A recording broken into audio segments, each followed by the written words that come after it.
580.000 berat rata-rata jumlah saham yang beredar. Dalam menghitung jumlah rata-rata tertimbang saham, perusahaan mengabaikan saham yang dijual pada tanggal 31 Desember 2011 dikarenakan mereka belum beredar selama tahun tersebut.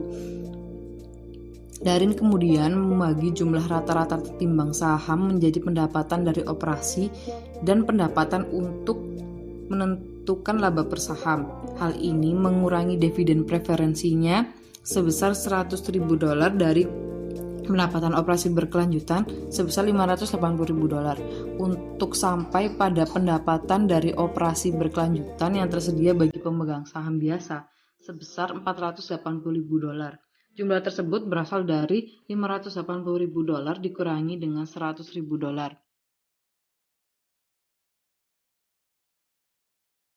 Jumlah akhir tersebut sebagai pendapatan yang tersedia untuk pemegang saham biasa seperti sebagai berikut.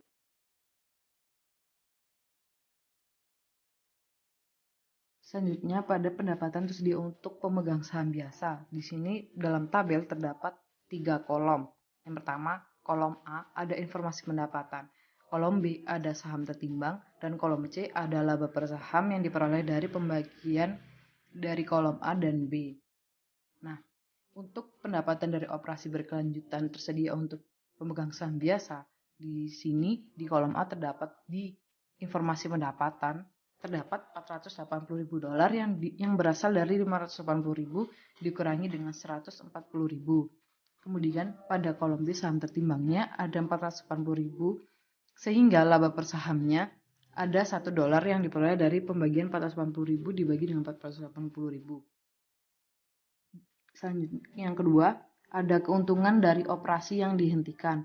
Di sini ada informasi pendapatan, ada $240.000 dan saham tertimbang sebesar $480.000, sehingga laba per sahamnya 0,5. Dan yang terakhir ada sehingga menghasilkan penghasilan tersedia untuk pemegang saham biasa itu dari di sini untuk informasi pendapatannya ada $720.000 dari penjumlahan yang pertama $480.000 ditambah $240.000 dan untuk saham tertimbangnya ada tetap $480.000 dan selanjutnya laba per sahamnya ini sebesar $1,5.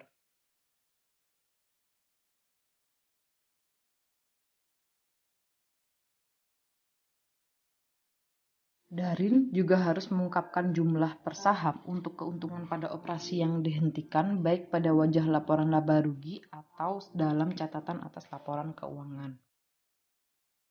Di sini di tabel selanjutnya ada informasi pendapatan per saham yang dilaporkan di wajah laporan laba rugi Darin.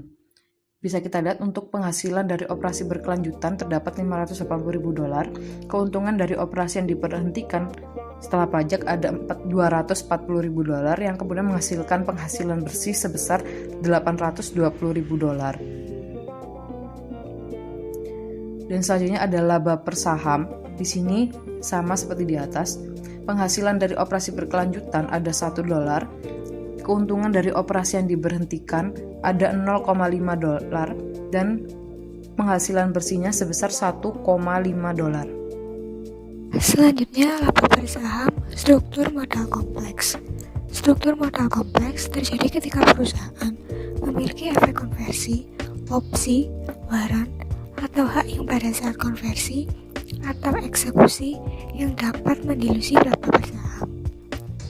Perusahaan akan melaporkan laba per saham dasar dan laba per saham dilusian jika memiliki struktur modal kompleks. EPS dilusian memasukkan dampak dari semua saham biasa yang berpotensi dilutif yang beredar selama periode berjalan.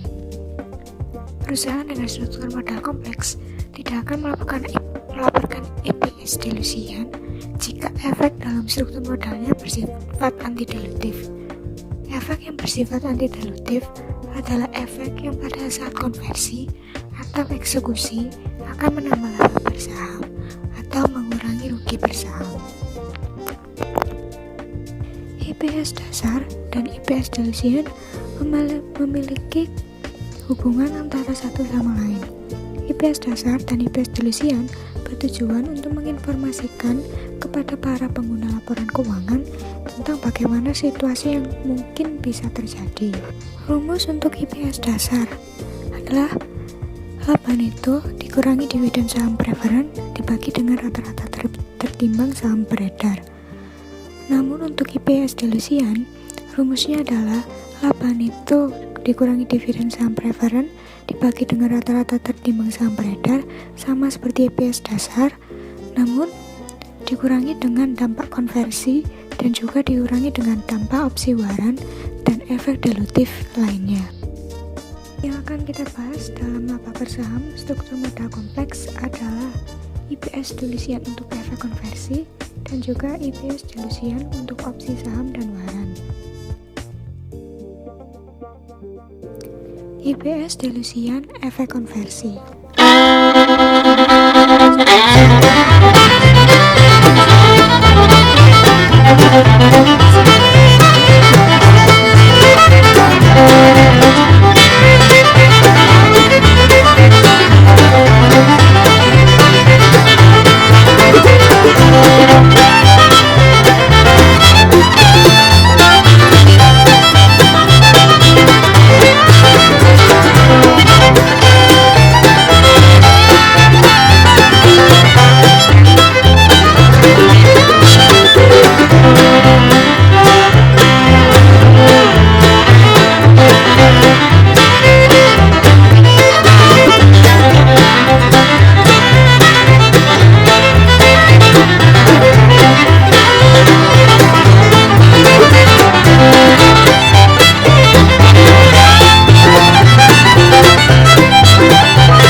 Yang mana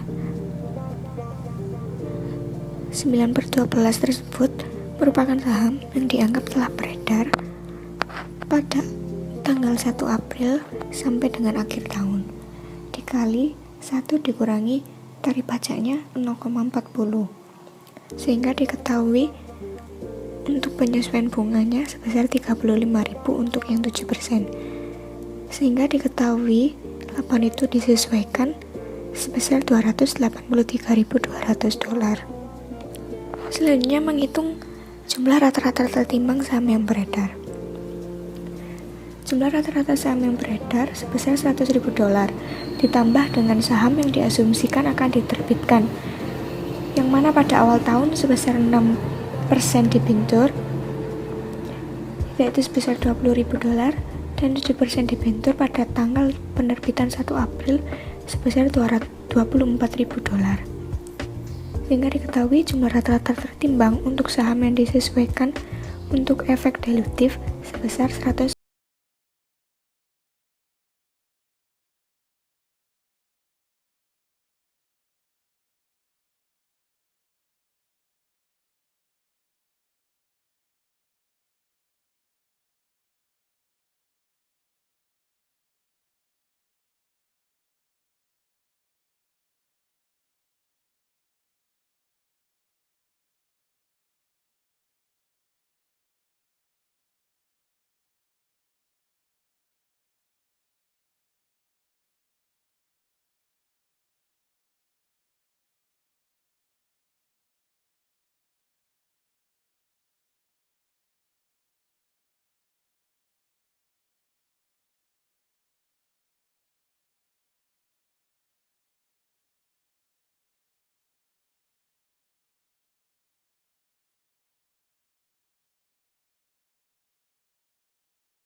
Apabila efek dari penggunaan surat berharga konversi menambah jumlah saham yang beredar.